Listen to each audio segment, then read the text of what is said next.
Assalamualaikum warahmatullahi wabarakatuh. Melanjutkan kitab Lubabul Hadis lil Imam As-Suyuti serta syarahnya Tanqihul Qaulil Hadits karya Syekh Muhammad Nawawi Al-Bantani. Bab yang ke-6. Bismillahirrahmanirrahim. Qala al-muallifu rahimahullahu ta'ala wa nafa'ana bihi wa bi'ulumihi wa ada alaina min barakatihi fit dharaini amin ya rabbal alamin. Al-babus sadisu utawi bab kang kaping 6 iku fi fadilatil wudu'i ing dalem jelasake keutamaane wudu.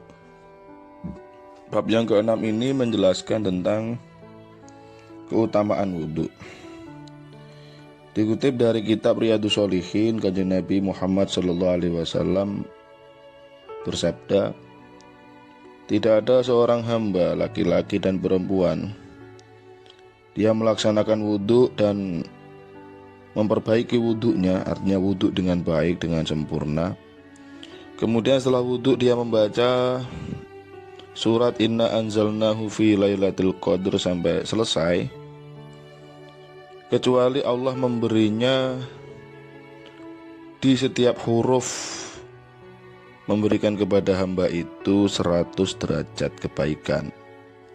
Dan Allah menciptakan dari setiap tetes air wudhunya, dari setiap tetes itu Allah menciptakan malaikat yang senantiasa memintakan ampun untuk hamba tersebut sampai hari kiamat. Ini diriwayatkan dalam dimaktub dalam kitab Riyadhus Shalihin.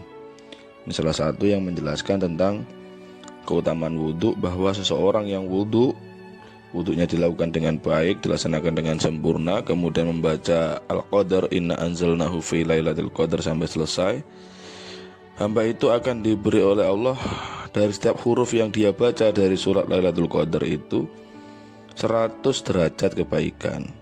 Dan dari setiap tetes air wudhunya Allah menciptakan malaikat yang senantiasa akan memintakan ampun untuk orang tersebut, untuk hamba tersebut, memintakan ampun sampai hari kiamat.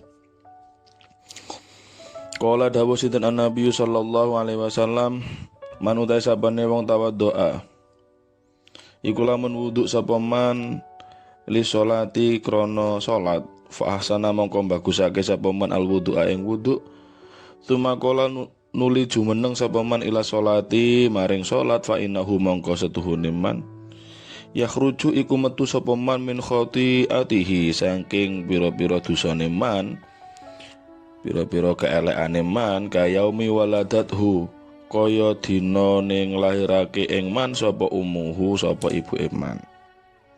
Barang siapa yang berwudu untuk melaksanakan sholat, yang kemudian dalam wudhunya dia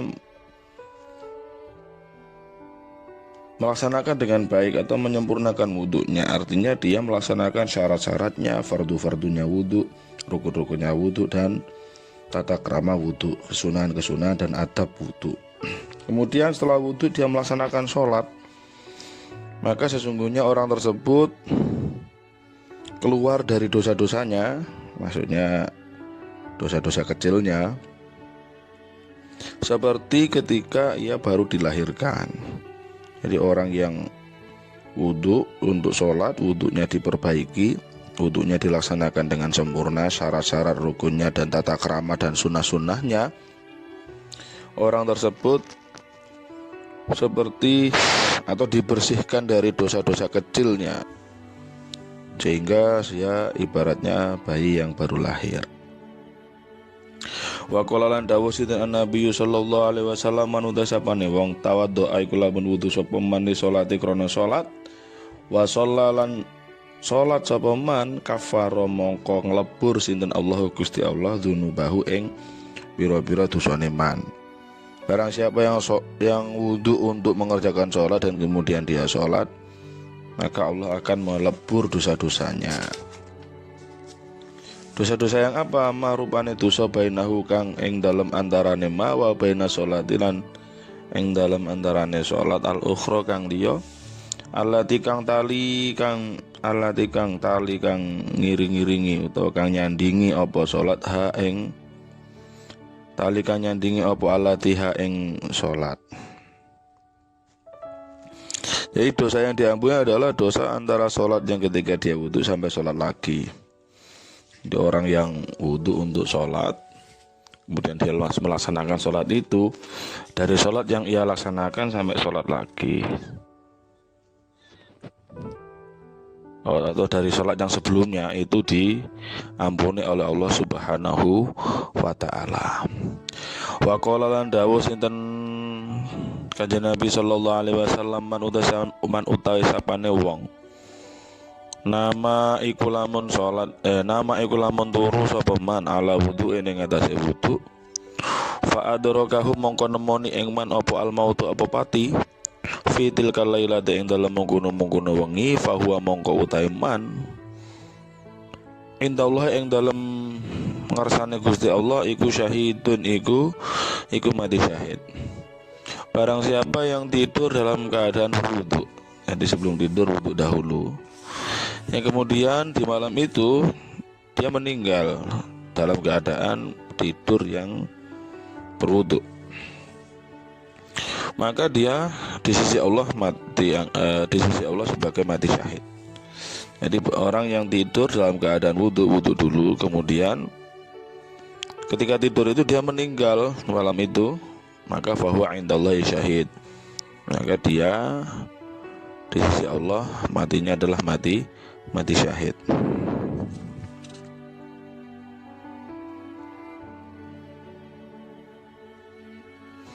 Wa qala lan dawuh sinten Kanjeng Nabi sallallahu alaihi wasallam, anna imu utai wong kang turu atau hiru kang suci kaso imi ku koyo dene wong kang poso alqa imi kang ngadeg utawa kang nglakoni salat wengi qiyamul lail. Dawuhnya Kanjeng Nabi mengatakan orang yang tidur dalam keadaan suci atau berwudu sebelumnya itu seperti halnya orang yang berpuasa yang melaksanakan qiyamul lail. Artinya orang yang bersuci untuk tidur, dalam artian dia mau tidur bersuci dulu atau wudu dulu, itu sama halnya orang yang melaksanakan qiyamul lail di saat dia melaksanakan puasa atau di waktu bulan Ramadan. Ini sama dalam hal sama-sama menghasilkan pahala, sama dalam hal bersucinya tadi itu sama-sama menjadi peraih pahala untuk orang yang tidur. Intinya ya kalau mau tidur ini dianjurkan untuk wudhu terlebih dahulu supaya tidur pun kita juga meraih pahala. Wa qala lan dawuh sidin Kanjeng Nabi Muhammad sallallahu alaihi wasallam, man utai sapane wong tawadhu iku lamun wudu sapa man ala tuhrin ing atase suci, kutiba mongko den tulis lahu kedue man asru hasanatin opo 10 pira-pira kaapian. Barang siapa yang berwudu dalam keadaan suci, artinya tajdidul wudu, dia sudah wudu suci ya, cuma dia wudhu lagi ya, kutiba lahu asyru hasanatin, maka baginya ditulis 10 kebaikan. Cuma di sini ada penjelasan, tajdidul wudhu itu disunahkan kalau wudhunya sudah digunakan untuk bersolat. Nanti jaddada wudu'ahu wa huwa ala tuhril wudu' alladhi shalla bihi fardun aw naflan. Jadi orang yang wudu dalam keadaan suci itu artinya memperbarui wudu, di mana wudu itu digunakan untuk suatu sholat, baik itu sholat fardu ataupun sholat sunnah. Tapi fa'ilam yusolli bil wudu'il awal sholat tamma, kalau wudhu yang pertama itu belum digunakan untuk sholat apapun, baik sunnah maupun sholat wajib, fala yustahabu tajdidul wudu, maka tidak disunahkan ngenyar-ngenyari wudu atau wudu yang kedua. Jadi disunahkan tajdidul wudu itu kalau wudu yang pertama sudah digunakan untuk sholat. Ini kalau penjelasannya seperti itu. Yang seperti itulah yang mendapatkan pahala 10 kebaikan. Jadi bukan kok wudu selesai kemudian langsung wudu lagi, tidak. Tapi wudu, setelah wudu digunakan untuk sholat, belum batal mau sholat lagi atau mau mengerjakan apa itu, atau tidak mengerjakan apa-apa, intinya wudu yang kedua itu disunahkan kalau wudu yang pertama sudah digunakan untuk sholat. Kalau belum digunakan, maka ya tidak disunahkan untuk berwudu. Wa qala lan dawuh sinten Kanjeng Nabi sallallahu alaihi wasallam, la sholata ora ana salat iku maujud liman kedhe wong, la wudu kang ora ana wudu iku maujud lahu kedhe man. Wala wudu alan ora ana wudu iku maujud liman kangge wong la yadhkuru kang ora nyebut sapa man ismallahi ing asmane Gusti Allah alaihi ing atase wudu.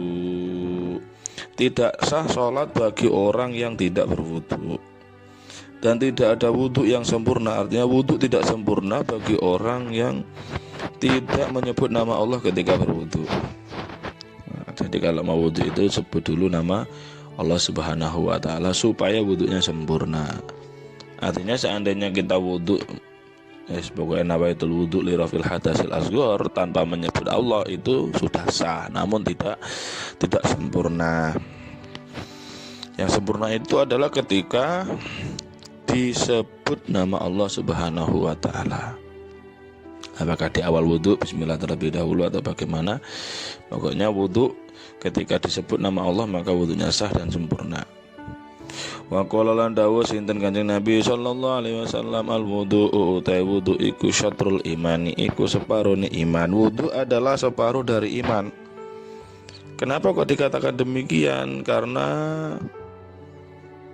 wudu itu ibaratnya membersihkan najisnya zahir, membersihkan kotoran-kotoran anggota zahir, sementara iman itu membersihkan kotoran-kotoran batin. Sehingga peran wudu dan iman ini dianggap separuh-separuh. Peran wudu adalah untuk membersihkan kotoran-kotoran zahir, sementara iman itu adalah membersihkan kotoran-kotoran batin. Wa qala lan dawuh sinten Kanjeng Nabi sallallahu alaihi wasallam, sibghatul wudu'i asale wudu marrotan iku sepisan. Jadi wudu itu sebenarnya cukup satu kali, membasuh muka satu kali, membasuh tangan satu kali, mengusap kepala satu kali, cukup satu kali. Faman mongko te sapane wong tawadhu iku lamun wudu sapa man marrota ini kelawan rong ambalan, kana mongko ana lahu iku keteman kiflani opo rong dobelan atau dikfani rong tikelan. Seseorang yang wudu dua kali maka pahalanya double. Minal ajri saking ganjaran. Jadi kalau wudu cuma satu kali itu ya mendapat pahala asal kesunahan wudu. Kalau wudhunya itu membasuhnya dibuat dua kali, maka pahalanya kiflani atau double. Wa malanda sapane wong tawadhu iku lamun wudu sapa man salasan kelawan ping telung ambalan. Kalau wudhunya itu tiga kali, membasuh wajah 3 kali, membasuh tangan 3 kali, dan seterusnya. Fahuwa mongko utaiman Fahuwa mongko ta wudu iku wuduul anbiya, iku wuduke para nabi mingko beli saking sadurunge ingsun. Kata Kanjeng Nabi, barang siapa yang wudu dilakukan 3 kali, maka itu adalah wudunya para nabi sebelum Kanjeng Nabi Muhammad sallallahu alaihi wasallam. Ini wudu yang 3 kali itu dikatakan oleh Kanjeng Nabi, disabdakan bahwa itu adalah wudu yang dilakukan oleh para nabi.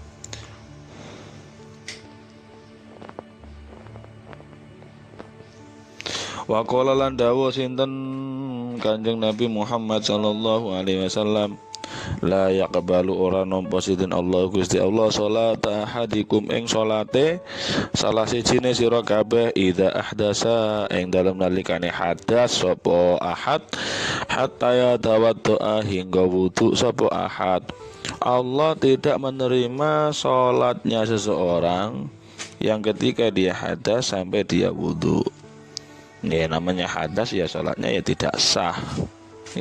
Sholatnya tidak sah, sehingga ya jelas kalau sholatnya tidak sah ya pasti tidak diterima oleh Allah Subhanahu wa ta'ala. Sebab wudhu itu merupakan salah satu syarat sah untuk melaksanakan sholat, sehingga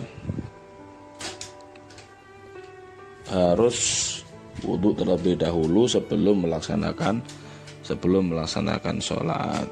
Wa qala lan dawuh sinten Kanjeng Nabi sallallahu alaihi wasallam, al wudu alal wudu nurun ala nur. Al wudu eta wudu alal wudu ing atase wudu, nurun iku cahaya ala nurin ing atase cahaya. Artinya tajdidul wudu, ngenyar-ngenyari wudu atau wudu kedua dalam keadaan masih suci, itu adalah kebaikan di atas kebaikan. Namun tadi kembali ke penjelasan awal, wudhu yang kedua itu disunahkan kalau wudhu yang pertama, ya tajdidul wudhu, kalau wudhu yang pertama itu sudah digunakan untuk sholat. Kalau belum digunakan untuk sholat maka tidak disunahkan tajdidul wudhu. Alhamdulillahirabbil alamin. Bab 6 sudah selesai. Al-babu sabi'u fi fadilati siwak. Wallahu a'lam bishawab. Al-Fatihah. A'udzubillahi minasyaitonir rajim. Bismillahirrahmanirrahim. Alhamdulillahirabbil alamin arrahmanir rahim maliki yaumiddin iyyaka na'budu wa iyyaka nasta'in ihdinas siratal mustaqim siratal ladzina an'amta 'alaihim ghairil maghdubi 'alaihim waladdallin. Amin. Wallahu a'lam bishawab. Assalamualaikum warahmatullahi wabarakatuh.